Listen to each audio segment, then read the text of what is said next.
الحمد لله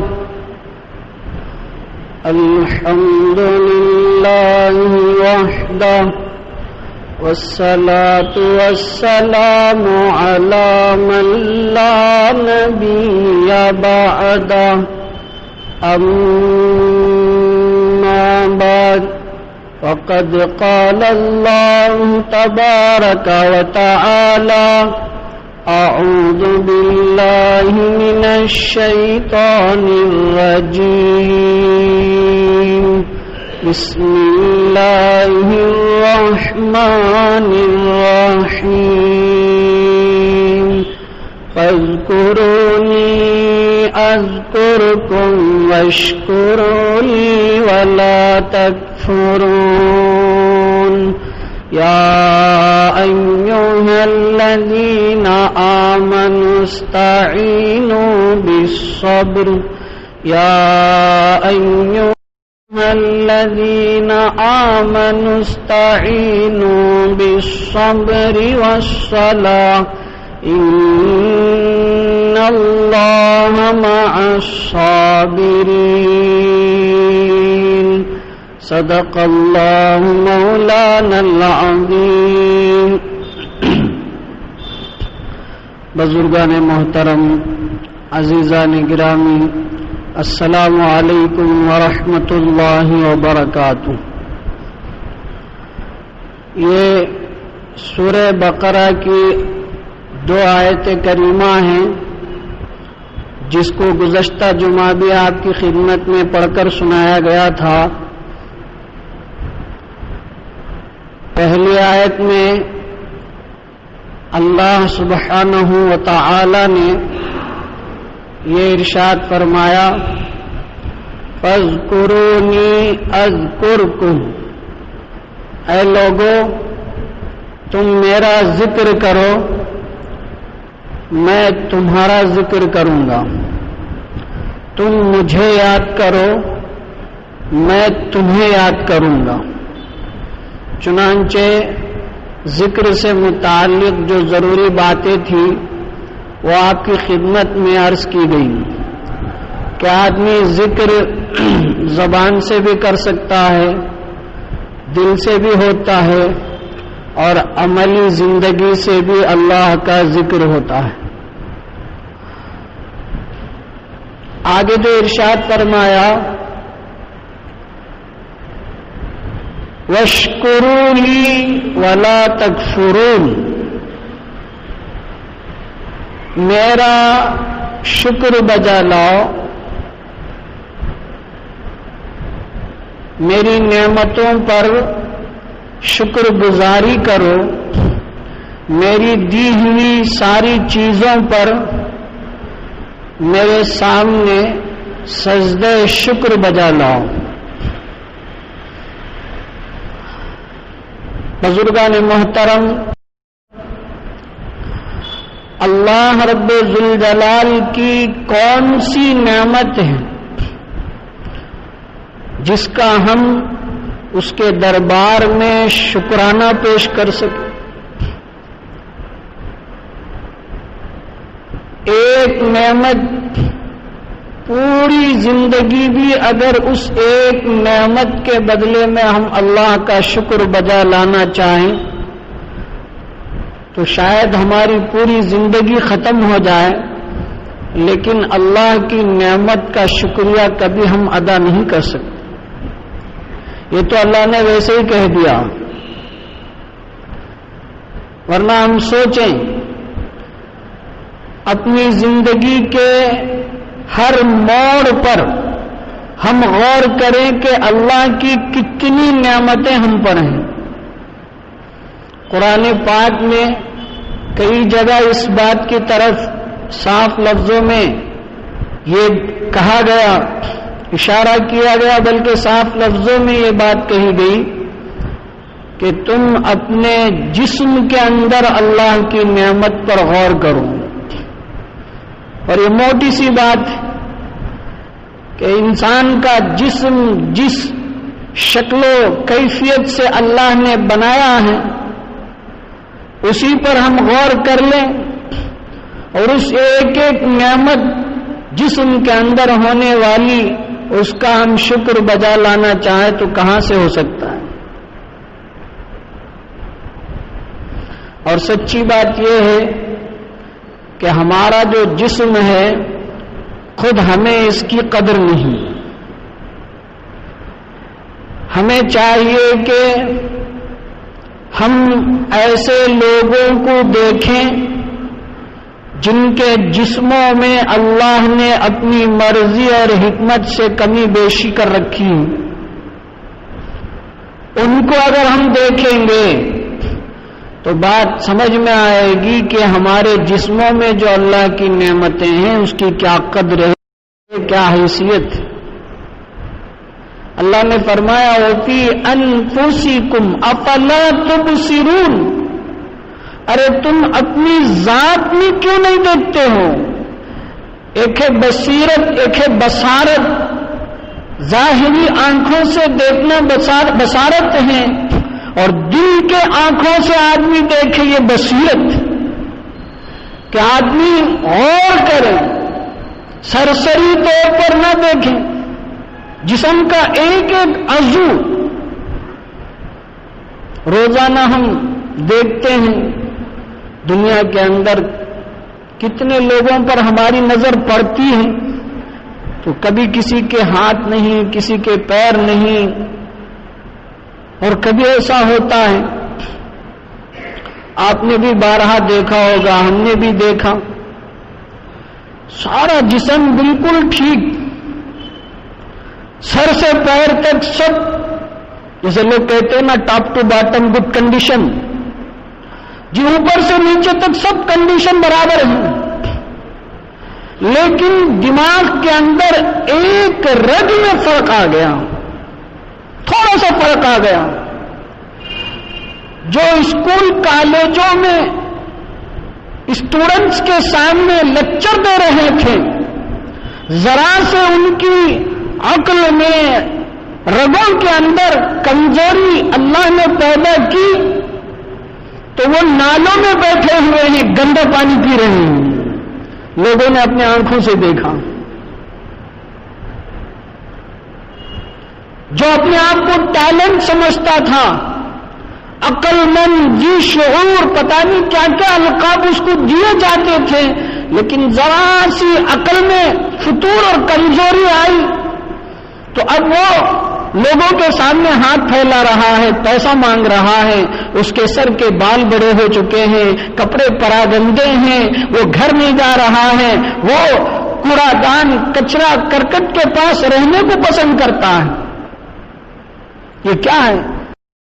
آج ہم اللہ کے گھر میں، پرسکون ماحول میں، نورانی ماحول میں، فرشتوں کے ماحول میں، جنت کے حصوں میں اپنی عقل کو ٹھکانے رکھتے ہوئے اللہ کی بڑائی، اس کی کبریائی، اس کی حقانیت، توحید و رسالت کے پیغام کو سنتے اور سنا رہے ہیں. یہ اللہ کی کتنی بڑی نعمت ہے. اللہ کے لیے کوئی مشکل نہیں، کسی کو بھی کیسے بھی کر سکتے ہیں. فعال لما یرید ہیں، وہ جو چاہتے ہی کرتے ہیں. میرے دوستو بزرگوں، نعمت اللہ کی کون کون سی ہیں؟ سورہ رحمان میں اللہ نے کتنے پرکشش انداز سے ان ساری نعمتوں کو گنوایا اور کہا کہ اے انسانوں، اے جنات، آخر بتاؤ تم اللہ کی کون کون سی نعمتوں کا انکار کرو گے؟ اللہ نے کتنی نعمتیں تمہیں دی. انسان اللہ کی ایک مخلوق ہے. جیسے ہم نے بارہا یہ سنا، دعوت و تبلیغ کے لائن سے، ان کے مشورے میں، ان کی اجتماعات میں، جی یہ باتیں ہم سنتے ہیں کہ دنیا کے اندر کم و بیش 18,000 مخلوقات، اس میں سے انسان بھی ایک اللہ کی مخلوق ہے. بتائیے ساری جب اللہ کی مخلوق ہے تو اللہ نے انسان کو کیوں اشرف المخلوق بنایا؟ کیا یہ اللہ کی ہم پر نعمت نہیں، مہربانی نہیں، احسان نہیں کہ اللہ نے مجھے اور آپ کو انسان بنایا؟ آج ہم انسان ہیں، بسا اوقات ہمیں خود اس کا احساس نہیں ہوتا ہے۔ انسان پوری مخلوق میں وَلَقَدْ كَرَّمْنَا بَنِي آدَمَ، فرمایا کہ ہم نے پوری بنی آدم کو پوری مخلوق میں باعزت بنایا، شریف بنایا، عزت دار بنایا۔ کیوں؟ اس انسان کو اللہ نے یہ اعزاز کیوں بخشا، یہ نعمت کیوں عطا فرمائی؟ اس کے بہت ساری وجوہات ہیں، لیکن سورہ بقرہ کی ابتدائی آیات میں اللہ رب ذوالجلال نے اس کی کچھ جھلک بتلائی۔ فرمایا کہ انی جاعل فی الارض خلیفۃ، یہ انسان روئے زمین کے اندر میرا جانشین ہوگا، میرا نائب ہوگا۔ کسی مخلوق کے بارے میں اللہ نے یہ پیغام نہیں دیا، اعلان نہیں کیا، اس کا ارادہ، اس کا اظہار نہیں فرمایا کہ ہم نے پہاڑوں کو، ہم نے آسمانوں کو، ہم نے دریاؤں کو، ہم نے فلاں کو، فلاں مخلوق کو اپنا خلیفہ بنایا۔ کسی کے بارے میں نہیں فرمایا، فرمایا کہ ہم انسان کو، ایک ایسی مخلوق جو انسان ہوگی، اور اس مخلوق کو، اس انسان کو ہم اپنا جانشین بنائیں۔ اللہ اپنا ہم نشین، اپنا خلیفہ، اپنا نائب انسان کو بنایا۔ اس کی کیا بنیاد تھی؟ اللہ نے اپنی کوئی صفت انسان کو نہیں دی، خالقیت کی صفت نہیں دی، رزاقیت کی صفت نہیں دی، کوئی صفت نہیں دی، بلکہ اللہ نے سب سے پہلے اپنا علم عطا فرمایا۔ حضرت آدم علیہ السلام کو پیدا کیا، حضرات فرشتہ سب نے، تمام فرشتوں نے کہا کہ آپ کیسی مخلوق کو بنا رہے ہیں؟ یہ دنیا میں جائیں گے تو دنگا فساد کریں گے، جھگڑا کریں گے، خون خرابہ کریں گے، ہم کیا کم ہیں آپ کے لیے؟ ہم تو تقدیس کے لیے، تسبیح کے لیے، پاکی بیان کرنے کے لیے، عبادت کے لیے ہم تیار ہیں۔ تو اللہ نے ان فرشتوں کو جو سمجھایا ہے کہ بھئی ہم ان کو جو خلیفہ اور نائب بنا رہے ہیں، ایسی چیز میں جس چیز کا تم مقابلہ نہیں کر سکتے۔ چنانچہ اللہ نے وہاں بھی یہ فرمایا انی اعلم ما لا تعلم، میں جن چیزوں کو جانتا ہوں تم ان چیزوں کو نہیں جانتے ہو۔ چنانچہ یہ صفت علم سے نوازا، اور اللہ تعالیٰ نے حضرت آدم علیہ السلام سے کہا کہ بھئی یہ چیز کی یہ اس کے نام ہیں۔ فرشتوں کے سامنے کہا کہ تم بتاؤ، فرشتوں نے کہا کہ ہمیں معلوم نہیں۔ حضرت آدم علیہ السلام کو اسی علم کی بنیاد پر اللہ تعالیٰ نے فوقیت عطا فرمائی، اور یہ سلسلہ قیامت تک چلے گا۔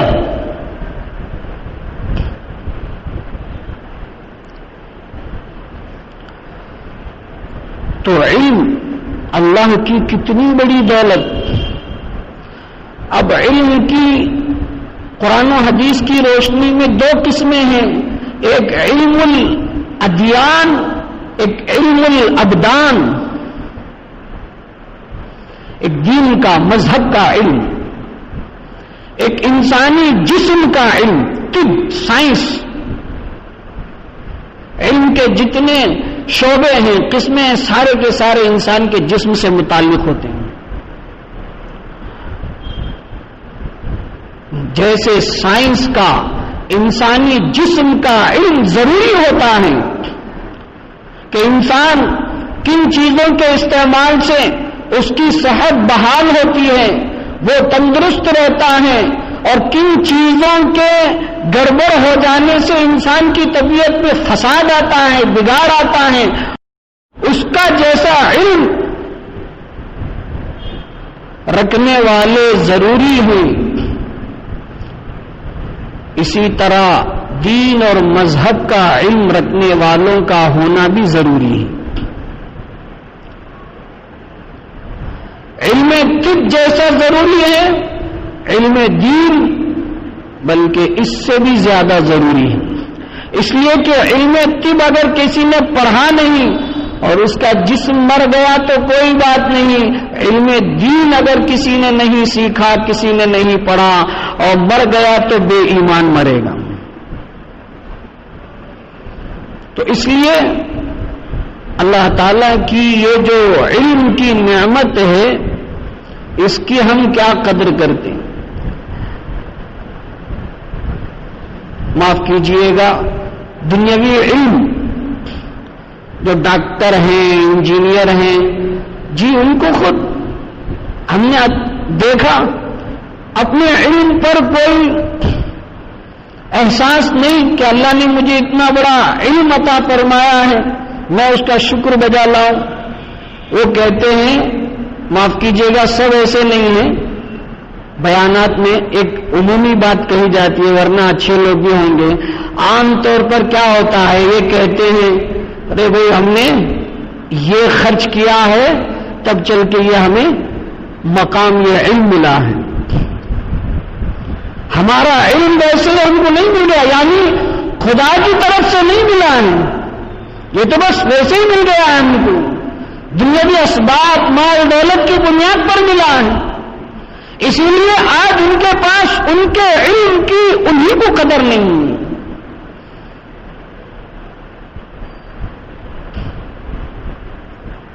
بہرحال اللہ تعالیٰ کہتے ہیں فاشکروا لی ولا تکفرون، میرا شکر بجا لاؤ، ایک ایک نعمت پر اللہ کا شکر بجا لاؤ، نافرمانی مت کرو، میری نعمتوں کا استعمال کر کے اس کی ناشکری مت کرو۔ یہ بہت ہی کبیرہ گناہ ہے کہ آدمی اللہ کی نعمت کا استعمال کرے اور اللہ ہی کی ناشکری کرے۔ اور یہ بات یاد رکھیں کہ اللہ کی ناشکریوں میں سے سب سے بڑی ناشکری کفر ہے، شرک ہے، کہ اللہ نے بنایا، اللہ کا سب کچھ کھا رہے ہیں، اللہ کا رہ رہے ہیں، اللہ کی زمین میں ساری نعمتیں اللہ کی استعمال کرتے ہوئے، اس کے باوجود اسی اللہ کی نافرمانی کھل کر کریں، کفر کریں، شرک کریں، تو اس سے بڑی ناشکری کوئی نہیں ہو سکتی ہے۔ اس لیے فرمایا کہ ولا تکفرون، میری ناشکری مت کرو۔ باقی باتیں انشاءاللہ آئندہ جمعہ عرض کی جائے گی۔ وآخر دعوانا الحمدللہ رب العالمین۔